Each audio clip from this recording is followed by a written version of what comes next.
나단이 자기 집으로 들어가니라. 우리아의 처가 다윗에게 낳은 아이를 여호와께서 치심에 심히 앓는지라. 다윗이 그 아이를 위하여 하나님께 간구하되 금식하고 안에 들어가서 밤새도록 땅에 엎드렸으니 그 집에 늙은 자들이 곁에 이르러 다윗을 일으키려 하되 왕이 듣지 아니하고 저희로 더불어 먹지도 아니하더라. 이렙 만에 그 아이가 죽으니라.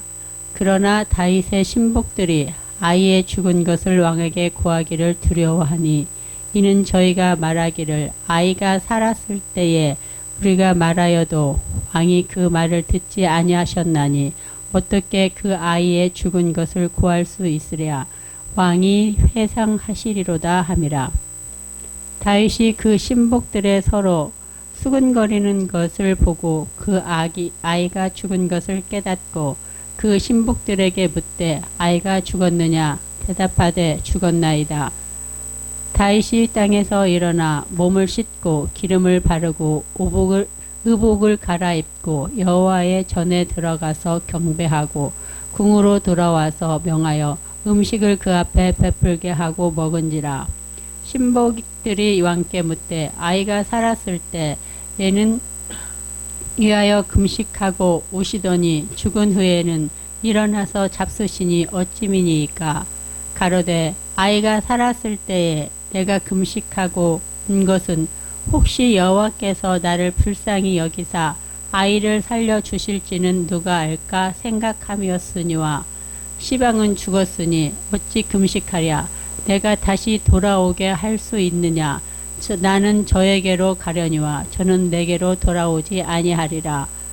다윗이 그쳐 밧세바를 위로하고 저에게 들어가 동침하였더니 저가 아들을 낳음에 그 이름을 솔로몬이라 하니라. 여호와께서 그를 사랑하사 선지자 나단을 보내사 그 이름을 여디디야라 하시니 이는 여호와께서 사랑하심을 인함이었더라. 아멘.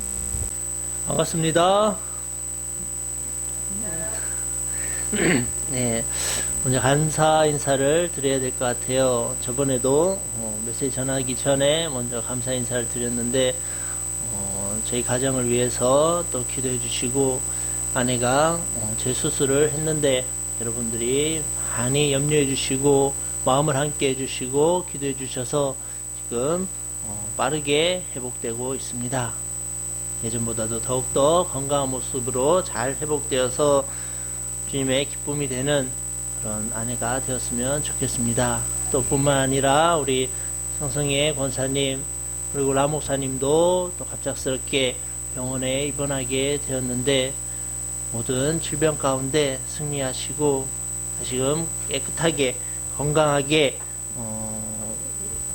또 이 시간들을 통해서 회복되며 나아가기를 간절히 소망합니다.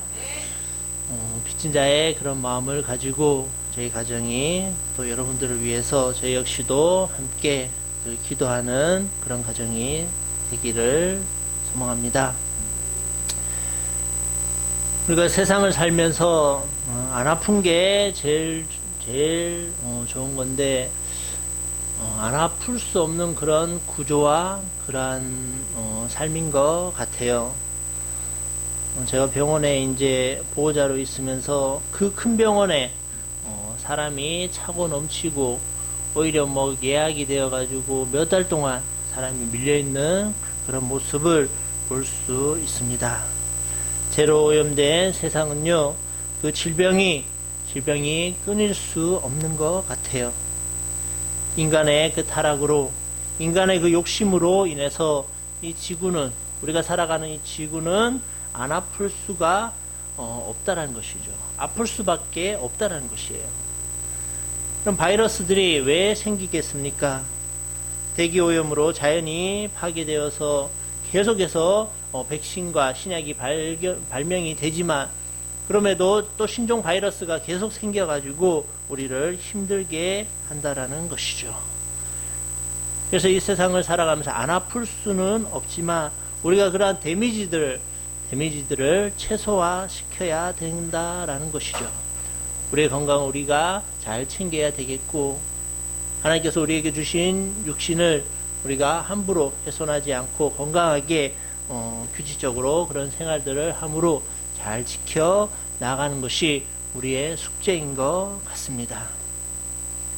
오늘 본문에 보면은 오늘 본문에서도 아픈 사람이 나오고 있죠. 누가 나옵니까? 네, 다윗의 아들. 네, 다윗의 아들이죠. 밧세바의 아들이기도 하지만 오늘 본문에 보면은 나오죠. 12장 15절에 보면은 우리아의 아내가 다윗에게 낳은 아이를 여호와께서 치심에 심히 앓는지라. 이 아이의 이름은 무엇인지 우리가 알 수 없습니다. 성경에 기록해 놓지 않았죠. 그리고 이 아이가 태어나면서 바로 아픈 것인지 아니면 얼마 정도 지내다가 아픈 것인지 그것도 확실하게는 알 수 없어요. 근데 그것은 별로 의미가 없는 것 같아요. 중요한 것은 아이가 아팠다는 것이죠. 태어나서 아팠던지 아니면 얼마큼 살다가 아팠던지 중요한 것은 아이가 아팠다라는 것이에요. 근데 우리가 본문을 보면서 알 수 있는 것은 아이가 이 세상에 태어났는데 여호와께서는 다윗을 치지 않고 15절에 보니까 여호와께서 치심에 심히 앓는지라. 여기서 쳤다라는 것은 아이를 쳤다라는 것이죠. 그래서 우리는 이 본문을 보면 한 가지 질문이 생깁니다. 죄는 누가 지었습니까? 아이가 지었습니까? 아니죠.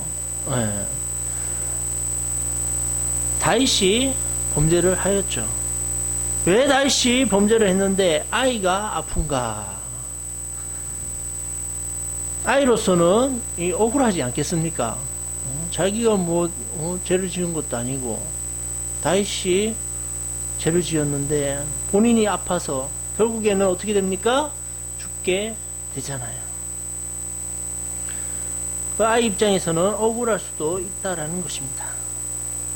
그리고 또 이 본문을 보면서 또 우리가 또 이런 이야기도 아마 들어보셨을 거예요.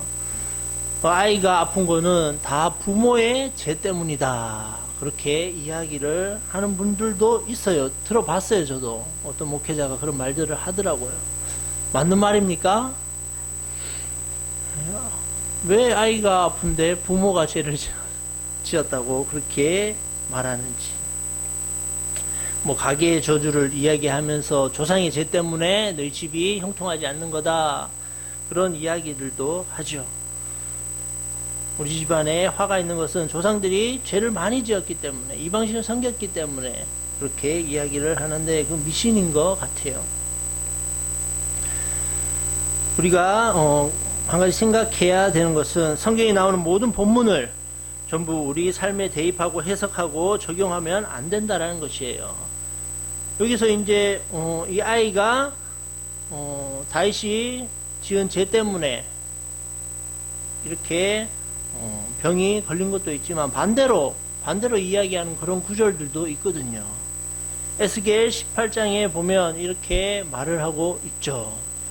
에스겔 18장 1절에서 4절 말씀을 보면 또 여호와의 말씀이 내게 임하여 이르시되 너희가 이스라엘 땅에 관한 속담에 이르기를 아버지가 신포도를 먹었으므로 그의 아들의 이가 시다고 하면 어찌 됨이냐.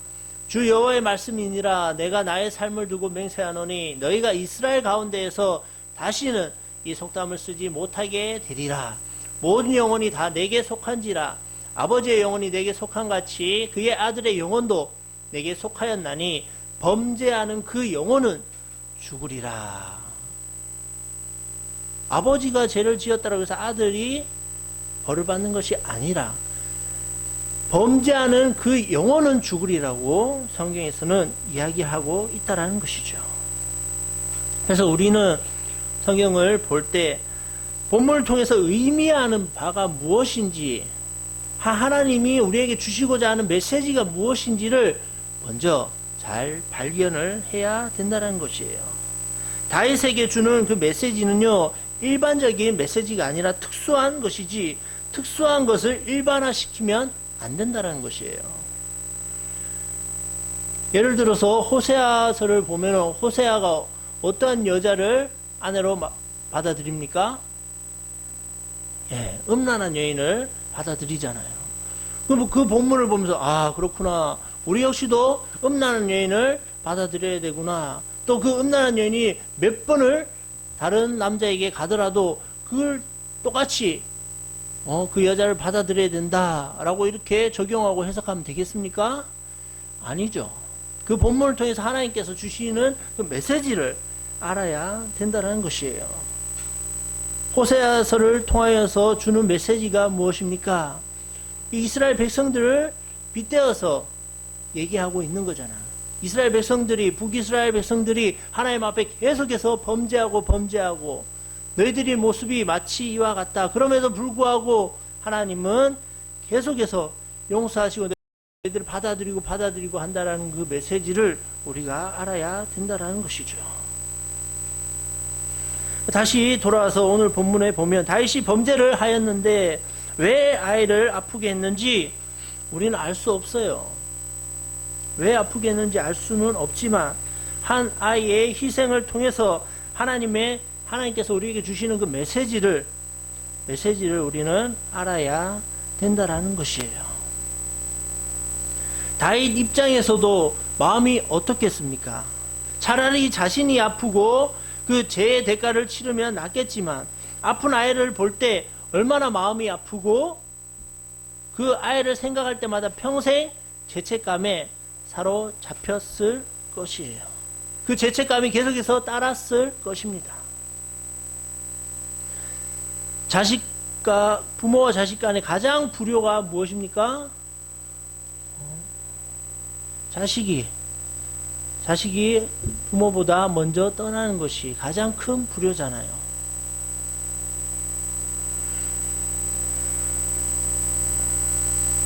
자식이 잃은 그 부모에게 그 어떠한 말로도 위로가 되지 않겠죠. 자식 잃은 부모에게 거기다 대고 죄를 언급한다라면 어떻게 되겠습니까? 기싸대기 맞지, 기싸대기. 안 그래도 슬픔에 가득 차 있는데 너 하나님 앞에 죄 지어서 그래. 그렇게 정죄하고 거기다 대고 하나님의 뜻을 언급하고 몰상식한 말이라는 것이죠. 자식이 잃은 부모 앞에서는 그 어떤 말로도 위로가 되지 않아요.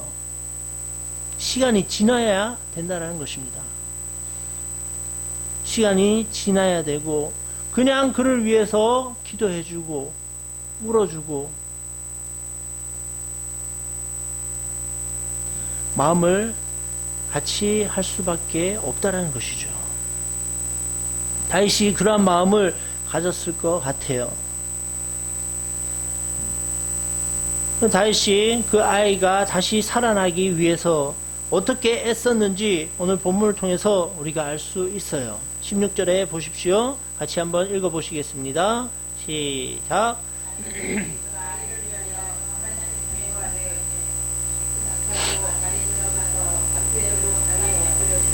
17절까지 읽을게요. 그 집에 늙은 자들이 곁에 이르러 다윗을 일으키려 하되 왕이 듣지 아니하고 저희로 더불어 기도가 아니하더라. 금식하고 밤새도록 땅에 엎드렸다는 것은 다윗이 지금 하나님 앞에 간절히 아뢰었다는 것이죠. 더 나아가서 식음을 전폐한 다윗을 본 그 원로들이 다윗 왕님 이렇게 하면 안 됩니다. 식사를 하시고 기도를 하셔야지 힘을 내어서 기도하지 않겠습니까? 그렇게 권했지만은 다윗은 듣지 않고 식음을 전폐하고 하나님 앞에 나아갔다는 것을 알 수 있다는 것이죠. 여기서 알 수 있는 것은 간절한 기도는, 간절히 하나님 앞에 하는 그 기도는 하나님 자녀들의 특권이라는 것이죠. 기도란 무엇입니까? 기도를 왜 하는 것입니까? 여러 말로 기도에 대해서 정의를 할 수 있지만 한마디로 저는 정의를 하고 싶어요. 기도하는 이유는 하나님이 들으시니까. 내가 하는 그 기도의 내용들을 하나님이 들으시니까 우리가 기도한다는 것이죠. 하나님이 듣지 않고 아무 반응이 없으시다면 우리가 기도할 필요가 있겠습니까? 기도할 필요가 없죠. 하나님은 아무 듣지도 않고 아무 반응도 없는데 나 혼자 막 달랄랄랄 뭐 기도하는 것은 그냥 하나의 주문일 뿐이고 내 스스로 체면을 걸 뿐이에요. 그러나 중요한 것은 하나님은 나의 그 신음소리를, 나의 기도 소리를 하나님은 들으시고 반응하시고 가장 좋은 것으로 응답하여 주신다는 사실이에요. 우리가 또 알아야 될 것은 내가 소원을 아뢰었을 때, 내가 기도를 간절히 했을 때 하나님이 들어주시기도 하고요, 들어주지 않을 때도 있어요. 다시 간절히 기도했을 때 어떻게 응답이 됩니까? 그 결과는 어떻게 됩니까? 아이가 죽어버렸잖아요. 다시 기도하는데 하나님 이 아이 빨리 데려가세요. 고통스럽잖아요. 빨리 데려가세요. 이렇게 기도했을까요? 그러지 않았을 거예요. 하나님 불쌍히 여겨달라고, 긍휼히 여겨달라고, 제발 한 번만 더 기회를 달라고 기도했지만 아이는 1회 만에 7일 만에 죽었다라는 것이죠. 우리의 기도도 마찬가지인 것 같아요. 안 들어주실 때도 있어요. 안 들어주시면 어떻게 해야 됩니까? 기다려야 하고 계속해야 되고 받아들여야 돼요. 그냥 받아들이고 인정해야 된다는 것이에요. 때로 하나님이 안 돼! 이렇게 이야기할 때는 우기면 안 돼요. 끝까지 막 우기고 막. 가장 중요한 것은요, 하나님은 우리에게 무엇으로 응답하신다? 가장 좋은 것으로. 응답이 되든 안 되든 가장 좋은 것으로 우리에게 하나님은 응답해 주신다라는 사실. 그 하나님은 우리가 인정하며 살아가기를 간절히 소망합니다. 우리가 하나님 앞에 간절히 기도하죠. 하나님, 내가 어떠한 사업을 해서 내가 큰 물질의 복을 받아서 하나님 나라를 위해서 사용하게 해주세요. 명분은 좋죠. 그런데 그 물질이 나에게 화가 될지 복이 될지 내가 장담을 할 수 있을까요? 우리 보라가 한 1,000억 정도 가지고 있으면 그걸 위해서, 그걸 하나님 나라를 위하여 쓸지, 아니면 개인의 그 영광과 개인의 치장과 개인을 위하여 사용할지 장담할 수 있어요? 없어요? 저도 그래요. 저도 제 통장에 1,000억이 딱 꽂혀 있다. 야, 그게 화가 될지 복이 될지 아무도 알 수 없다는 거예요. 건강을 위해서 기도를 하죠. 건강하면 가장 좋죠. 그러나 그 건강이 화가 될지 복이 될지 알 수 없다는 거예요. 오히려 내가 연약했을 때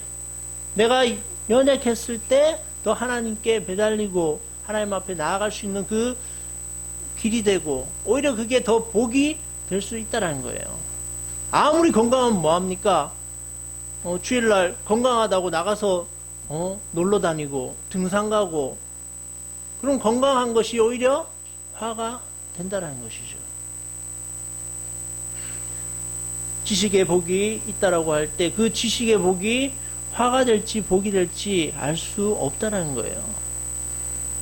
내가 가지고 있는 그 지식 때문에 오히려 나를 드러내고 교만하게 된다라면 차라리 지식이 없는 게 낫겠죠. 조금 모자라더라도 하나님께 매달려 있고 하나님 편에 서 있는 것이, 그게 오히려 복이 될 수 있다라는 것입니다. 그러니까 우리가 일반적으로 생각하는 그 복이 화가 될지 복이 될지 우리는 알 수 없다라는 거예요. 중요한 것은 하나님은 우리가 생각했을 때 그 하나님은 선하신 분이고, 그 하나님은 우리에게 가장 좋은 것으로 우리에게 복을 주시고 가장 좋은 곳으로 주신다는 것을 우리가 알고 인정하며 살아가는 저희들이 되었으면 좋겠습니다. 18절에 보면 아이가 죽었어요. 죽고 나서 어떻게 합니까? 18절 말씀 같이 한번 읽어 보겠습니다. 시작. 이래 만에 그 아이가 죽으니라. 그러나 다윗의 신복들이 아이의 죽은 것을 왕에게 고하기를 두려워하니 이는 저희가 말하기를 아이가 살았을 때에 우리가 말하여도 왕이 그 말을 듣지 아니하셨나니 어떻게 그 아이의 죽은 것을 구할 수 있으랴. 왕이 회상하시리로다 하니라. 아이가 죽고 난 다음에 신하들은 두려워 떨었다라는 거예요. 아이가 죽었다라는 그 소리를 다윗이 들으면 얼마나 상심하고 더 큰 낙심을 하겠냐는 그런 걱정을 하였다라는 것입니다. 그러나 다윗의 그 반응은 전혀 다른 반응을 했다라는 거예요. 어떻게 반응합니까? 20절에 보면 다윗이 땅에서 일어나 몸을 씻고 기름을 바르고 의복을 갈아입고 여호와의 전에 들어가서 경배하고 궁으로 돌아와서 명하여 음식을 그 앞에 베풀게 하고 먹은지라. 다윗이 몸을 씻고 기름 바르고 의복을 갈아입고 경배하고 음식을 먹었다라고 이야기를 하고 있어요. 신하들은 그 모습을 보고 자기들이 예상한 반응이 아니라는 거예요. 그래서 그 모습을 보면서 다윗의 신하들이 묻는 거예요. 아이가 아플 때는 금식하고 우시더니 왜 죽고 난 다음에는 씻고 먹느냐라고 다윗의 신복들이 묻습니다. 다윗의 대답이 무엇입니까? 22절에 보면 가로되 아이가 살았을 때에 내가 금식하고 온 것은 혹시 여호와께서 나를 불쌍히 여기사 아이를 살려주실는지 누가 알까 생각함이오니와. 23절 시방은 죽었으니 어찌 금식하랴. 내가 다시 돌아오게 할 수 있느냐. 나는 저에게로 가려니와 저는 내게로 돌아오지 아니하리라 라고 이야기를 하고 있다는 거예요. 아이가 살았을 때 내가 부르짖는 모습을 보시고 불쌍히 여겼어서 살려주실 수도 있는데 아이가 죽었다면 이제는 그럴 필요가 없다라는 다윗의 말이죠.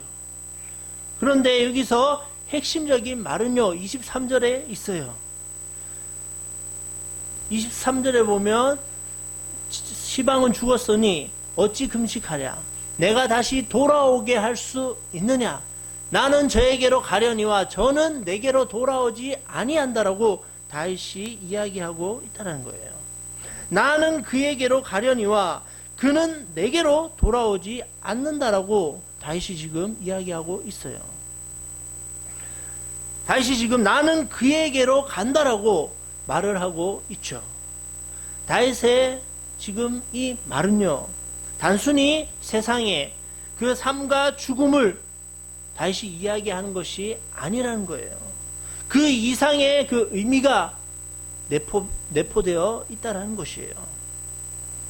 다윗은 하나님과의 그 언약 관계 안에서 하나님의 그 언약과 하나님의 그 관계 속에서 하나님의 그 영원한 나라를 이미 알고 있었고 이 영원한 나라에 대해서 다윗은 이야기를 하고 있다는 것이에요.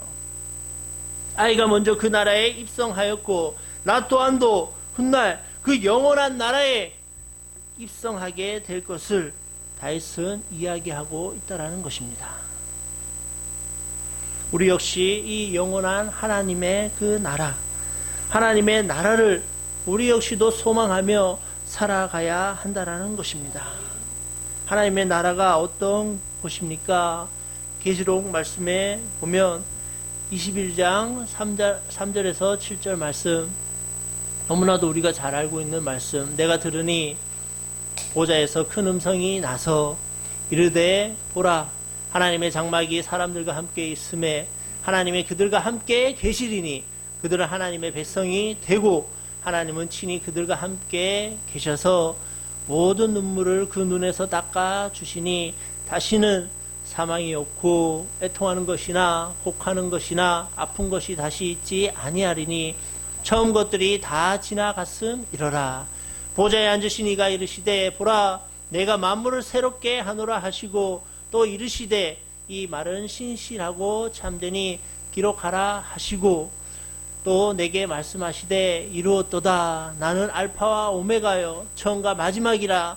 내가 생명수 샘물을 목마른 자에게 값없이 주리니 이기는 자는 이것들을 상속으로 받으리라. 나는 그의 하나님이 되고 그는 내 아들이 되리라. 아픔도 없고 슬픔도 없고 고통이 없는 곳, 그 영원한 나라에 우리가 입성하게 된다라는 것이죠. 하나님의 나라는 그 장소적인 그런 개념도 있겠지만 하나님과의 그 관계적인 개념에 있어서 이제는 영원히 그 하나님과 영원히 함께 한다는 것이에요. 그 영혼에 비하면 우리가 이 땅을 살아가는 이 삶은요, 정말 그 영혼에 비하면 점과 같은 거예요. 점. 잠시 점 찍고 이제 그 영원한 나라에 입성하여 하나님과 함께 한다라는 것입니다. 그 천국을 우리가 소망하면서 그 천국에 이제는 이 세상에 그 모든 죄로 오염된 세상 가운데서 벗어나 그 약육강식에서 우리의 모든 삶이 해방되어 하나님 나라에 우리가 함께 입성하여 그 하나님 나라의 완전한 곳에서 우리가 그 지내게 그 될 날을 우리가 소망하며 나아갔으면 좋겠습니다. 그 하나님의 나라에 대해서 계시록에서도 이야기를 하고 있지만 이사야서에 보면 이렇게 또 이야기를 하고 있어요. 이사야 11장 6절에서 9절 말씀에 보면 이렇게 나오고 있죠. 같이 한번 우리가 읽어 보시겠습니다. 시작. 소명이 어린 양과 함께 누우며 송아지와 어린 사자와 살찐 짐승이 함께 있어 어린아이에게 끌리며 안수와 곰이 함께 먹으며 그것들의 새끼가 함께 엎드리며 사자가 소처럼 풀을 먹을 것이며 젖먹는 아이가 독사의 구멍에서 장난하며 젖된 어린아이가 독사의 굴에 손을 넣을 것이라. 나의 거룩한 상 모든 곳에서 헤림도 없고 장난도 없을 것이니 이는 물이 바다를 걷음같이 여호와의 아는 지식이 세상에 충만할 것임이니라. 그 영원한 하나님의 나라는 이리와 어린 양이 함께 있고 곰과 염소가 함께 있는 그 영원한 나라에 우리가 들어가게 된다는 것이죠. 이 세상에서는 상상도 할 수 없는 것이잖아요. 이리와 어린 양이 함께 있으면 어떻게 됩니까? 잡아먹죠. 여기서는 이 세상은요, 그 약육강식의 그 원리 안에서 강한 자가 약한 자를 억누르고 더욱더 강해지는 그런 구조 속에서 우리가 살아갈 수밖에 없잖아요. 잘되는 사람들은 더 잘되고 부자들은 더 부자가 되고 약한 사람들은 더 약해지는 것이 이 세상의 구조이잖아요. 그러나 그 하나님의 나라는 그런 것들이 모두 다 사라지고 모두가 다 평등한 관계 속에서 하나님을 찬양하고 하나님께 경배하고 하나님 앞에 나아갈 수 있다라는 사실을 우리가 잘 알았으면 좋겠습니다. 그래서 하나님은 그 밧세바를 통해 낳은 첫째 아들은 죽음으로 끝이 나고 24절에 보면 하나님께서 다시 다윗과 밧세바를 통해서 아들을 한 명 주십니다.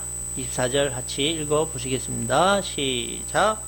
다윗이 그쳐 밧세바를 이룩하고 저에게 들어가 동침하였더니 그가 아들을 낳음에 그 이름을 솔로몬이라 하니라.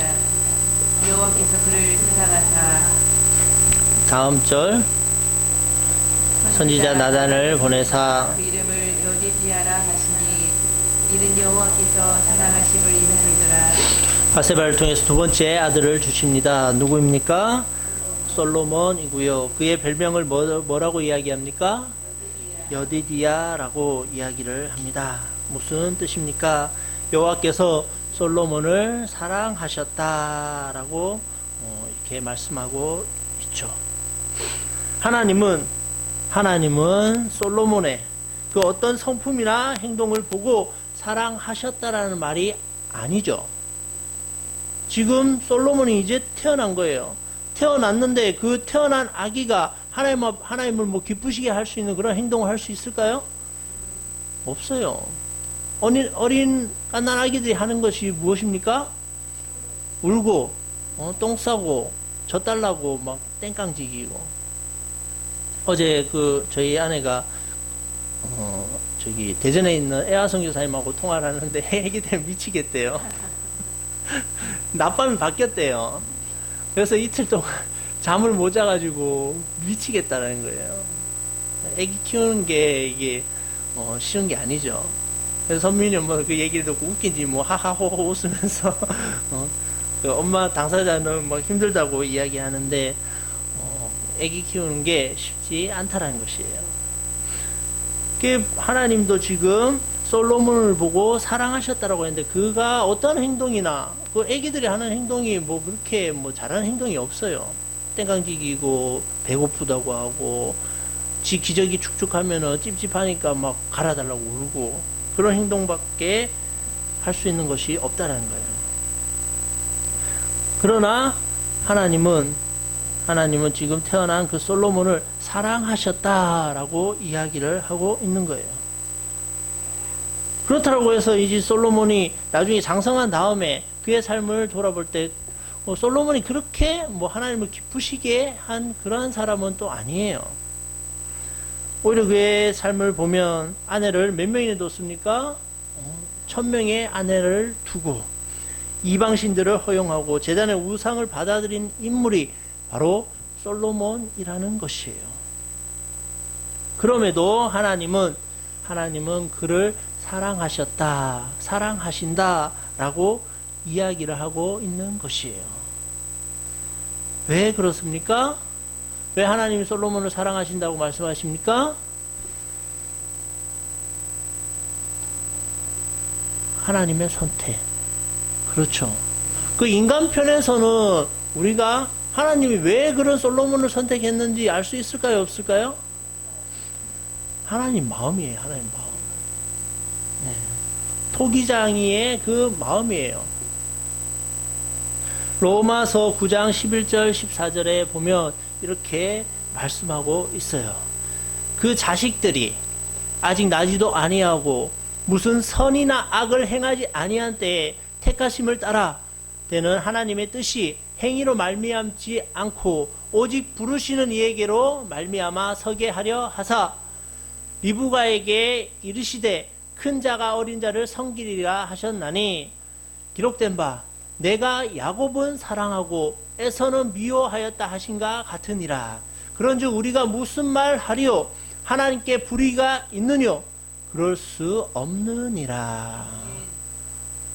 어떠한 성품이나 행동을 보지 않고 하나님은 야곱은 사랑하고 에서는 미워했다라고 이야기를 하고 있어요. 성경은. 그것을 보고 우리 인간편에서 하나님 이건 불공평해요. 하나님 불의하십니다 라고 얘기할 수 있나요? 항의할 수 없죠. 인간편에서 뭐 그렇게 뭐 억울하다라고 얘기할 수 있지만 창조주 하나님 마음이에요. 여기서 우리가 알 수 있는 것은 하나님께서는 자신의 택한 그 백성들을 어떠한 성품이나 행위를 보고 사랑하시고 안 하시고가 아니라 이미 사랑하셨고 택한 백성이라면 이미 사랑하셨고 지금도 사랑하시며 앞으로도 사랑하심을 성경에서는 말을 하고 있다라는 것이에요. 하나님이 먼저 땅 택한 하나님의 백성들은요 버리지도 않고요 포기하지도 않고요 내치지도 않고요 하나님의 나라에 입성할 그날까지 하나님께서 견인해 가신다라는 그 사실 우리가 잘 알아야 한다는 것이에요. 그럼 또 이런 말들을 들을 때 어떤 사람들은 이렇게 이야기를 합니다. 그럼 택한 백성들은 내 마음대로 살아도 되는 거 아니냐? 어차피 구원받았으니까 내 마음대로 살면 되는 거 아니냐라고 이야기를 해요. 맞는 말입니까? 택한 백성들이 마음대로 살아서 천국 갈 수도 있어요. 그러나 택한 백성이 하나님의 자녀인데도 불구하고 내 마음대로 세상 가운데 살면 내 마음이 좋습니까? 성령의 사람이 하나님의 말씀에 불순종하고 내 마음대로 살면은 마음이 편할 수가 없어요. 내가 재책이 없고 하나님 의식하지도 않고 그냥 편하고 너무 배부르고 좋다. 그러면 그 구원의 문제를 한번 생각해 봐야 돼요. 택한 백성이 아닐 수도 있어요. 택함 받고 하나님을 의식하며 살았는데 내가 죄를 지었는데도 죄를 지었을 때 평안치 않고 불안하고 마음에 어려움이 있다라는 거예요. 절대 죄를 지으면 편할 수가 없어요. 성령의 사람은. 그래서 성령의 사람은 하나님의 말씀에 반응하고 내 마음과 내 뜻대로 살지 않고 하나님 의식하면서 살아갈 수밖에 없는 그런 존재라는 그 사실을 우리가 잘 알고, 더욱더 중요한 것은 아무 조건 없으시고 나에 있는 그 모습 그대로 하나님께서 나를 사랑하시고 나를 자녀 삼아 주셨다라는 그 놀라운 그 일 가운데 우리 하나님 앞에 감사 찬양 밖에 할 수 없다라는 것을 인정하며 살아가는 저와 여러분들이 되기를 간절히 소망합니다. 세상에 수많은 사람들, 윤리 도덕적으로 나보다도 뛰어나고 더 나은 사람들이 얼마나 많은데요. 그런 사람들 다 제쳐두고 나를 택했다라는 그 사실, 그거 하나만으로도 우리가 이 세상을 살면서 어떠한 고통과 고난과 여건과 질병과 어려움이 찾아올 수 있어요. 그럼에도 불구하고 내가 하나님 앞에 감사할 수밖에 없는 것은 나는 하나님의 자녀라는 그 사실, 그거 하나만으로도 모든 것을 다 덮을 수 있는 그런 하나님의 사람이라는 그 사실을 우리가 굳건히 믿고, 그거 하나만으로도 우리가 그 하나님의 자녀라는 강한 그 프라이드를 가지고 살아가기를 간절히 소망합니다. 힘들고 어려울 수 있죠. 고통 없이 살면 좋겠지만, 질병 없이 살면 좋겠지만, 그것이 우리에게 찾아올 수밖에 없어요. 그러나 우리가 낙심하지 않아도 될 것은, 내 안에 누가 계시죠? 성령 하나님이 도울 힘을 주신다는 거예요. 잠잠히 우리의 마음 가운데 말씀하여 주시고, 성경을 통해서 말씀하여 주시고, 주위의 사람들을 통해서 알려주시고, 다시금 내가 일어설 수 있도록 어깨를 톡톡 두드려 주시고 힘을 부어 주신다는 그 사실, 가장 좋은 곳으로 우리와 함께 하신다는 그 사실 우리가 알고 살아가기를 소망합니다. 이미 창세 전에 우리를 택했다라고 에베소서에서도 말씀하고 있잖아요. 에베소서 1장 3절에서 6절 보면 이렇게 말씀하고 있어요. 찬송하리로다. 하나님 곧 우리 주 예수 그리스도의 아버지께서 그리스도 안에서 하늘에 속한 모든 신령한 복으로 우리에게 복 주시되, 곧 창세 전에 그리스도 안에서 우리를 택하사 우리로 사랑 안에서 그 앞에 거룩하고 흠이 없게 하시려고 그 기쁘신 뜻대로 우리를 예정하사 예수 그리스도로 말미암아 자기의 아들들이 되게 하셨으니, 하늘의 가장 신령한 복은 우리를 택했다라는 그 사실이에요. 많은 사람들이 그 일반적으로 얘기하는 그 복, 그거는 정말 그 1학년 일반 수준의 그 복들이에요. 일반적으로 추구하는 물질의 복, 건강의 복, 지식의 복, 이런 것들. 성경에서는 그런 복을 정말 가치 있는 복이라 이야기하지 않고, 가장 신령한 복은 하나님의 택한 자녀가 되었다라는 그 사실, 그 은혜를 우리가 기억하며 또 우리가 한 주간 그 하나님과 동행하며 살아가기를 간절히 소망합니다. 오늘 이 말씀을 묵상하면서 다윗의 죄를 컨트롤하시는 그 하나님의 모습을 볼 수 있다라는 것이죠. 왕을 누가 통제하겠습니까? 아무도 통제할 수 없어요. 다윗의 군대 장관도 다윗을 통제할 수 없어요. 다윗이 요압 우리야 그 맨 앞에 보내고 너희들 뒤로 빠져. 요압이 다윗 보고 그건 아닌데요. 윤리도적으로 맞지 않잖아요. 어떻게 그 열심히 나라를 위해서 충성하는 신하를 놔두고 뒤로 후퇴할 수 있습니까? 그렇게 요압이 다윗에게 따져 물을 수 있나요? 없어요. 왕을 누가 통제할 수 있겠습니까? 하나님이 간섭하고 하나님이 직접 컨트롤 하신다라는 것이에요. 하나님은요, 우리의 모든 죄를 용서하시지만 그 죄의 대가는 누가 지불하는 것입니까? 우리가 이 세상을 살면서 우리의 자범죄들, 우리의 근본적인 죄들은 용서하였지만 우리가 짓는 죄들은, 그 자범죄들은 죄의 대가를 우리가 치러야 돼요. 우리가 세상에서 사람을 때려서 그 사람을 때리거나 죽이면 어떻게 됩니까? 가서 기도한다고 그 죄가 용서됩니까? 죄 대가를 치러야죠. 합의금을 주고 교도소에 가가지고 우리가 살아야 된다라는 것이에요. 그러나 다윗의 그 죄를 보시고 죄의 대가를 지불하게 하시고 그 다윗을 죄의 대가 속에, 고통 속에 살아가게 하는 것이 아니라, 다시금 24절 25절에 보면 다른 아이를 주심으로 다윗을 회복시키는 그 하나님의 모습을 우리가 볼 수 있다라는 것이에요. 구약 성경에 보면 이것이 계속해서 무한반복되는 거예요. 하나님 백성들 말 안 들으면 징계하시고, 그 징계하는 것을 끝내는 것이 아니라 다시 회복해 주신다라는 것이죠. 본문을 보면서 우리의 유일한 소망이신 그 주님을 다시금 생각하게 되었습니다.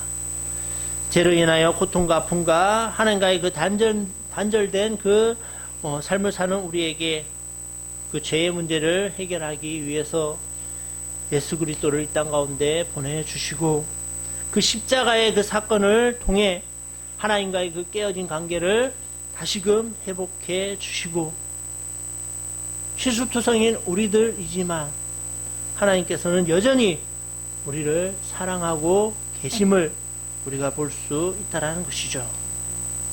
성도라고 불리는 우리를 하나님 편에서 먼저 사랑하셨고 지금도 사랑하고 계시며 앞으로도 사랑하실 그 하나님 앞에 감사 찬양 영광으로 나아가는 우리가 되었으면 좋겠고, 그 하나님을 늘 기억하며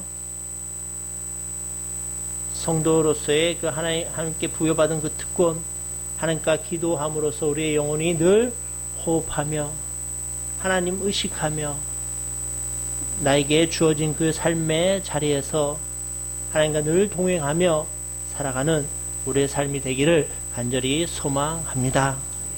기도하겠습니다. 하나님, 거룩하고 복된 주일 하나님 앞에 나와 하나님 앞에 예배드리며 나아갑니다. 하나님, 세상에 수많은 사람이 있는데도 불구하고 우리를 택하여서 하나님의 자녀 삼아 주셨는데, 그 하나님의 자녀 되었다라는 이 사실 하나만으로도 우리가 일평생 하나님께 감사 찬양 영광 돌리는 하나님의 자녀들 될 수 있도록 은혜를 다하여 주시옵소서. 죄로 오염된 세상을 살다 보면 우리에게 힘든가 어려움과 고통과 고난과 여건과 질병이 우리를 찾아오지만, 그럼에도 불구하고 여전히 우리를 사랑하시는 그 하나님 의식하며 그 하나님과 동행하며 살아갈 수 있도록 은혜를 다하여 주시옵소서. 그 하나님을 우리만 느끼고 우리만 알고 나아가는 것이 아니라 또 이 영원하시고 무한하시며 창조주 되신 그 하나님을 또 많은 사람들에게 또 전하며 살아가는 저희들의 삶 될 수 있도록 은혜를 다하여 주시옵소서. 다윗을 통하여서 하나님께서 다윗을 회복시켜 주시고 다윗을 통하여 주신 그 메시지를 우리 역시도 동일하게 듣고 다윗을 통하여서 일하신 그 하나님을 우리 역시도 의식하며 우리 역시도 그 하나님과 함께 동행하며 살아가는 저희들의 삶이 될 수 있도록 은혜를 다하여 주시옵소서. 모든 세계교회 성도님들 각자의 그 삶의 자리에서 하루하루 승리하며 살아갈 수 있도록 우리 하나님 동행하시고 이끌어 주시며 인도하여 주시옵소서. 특별히 간호들이 있습니다.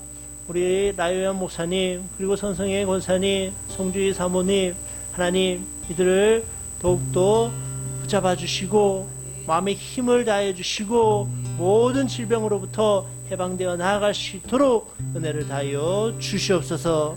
함께 하시고 하나님을 기대하오며 살아계신 예수님 이름으로 기도드립니다. 아멘. 이제는 흑암에서 살던 우리에게 참빛 큰 빛을 비춰주신 예수 그리스도의 은혜와 상처난 마음에 메마른 마음에 생명수를 부어주신 하나님 아버지 사랑과 성령님의 내주하고 교통하심이 하나님 아버지와 예수 그리스도를 변함없이 사랑하는 하나님의 자녀들 위에와 이 나라 이민족 위에와 열방을 향해 나아가서 예수님을 전하고 계시는 선교사님들 위해 이제로부터 영원토록 함께 있을지어다. 아멘. 아멘.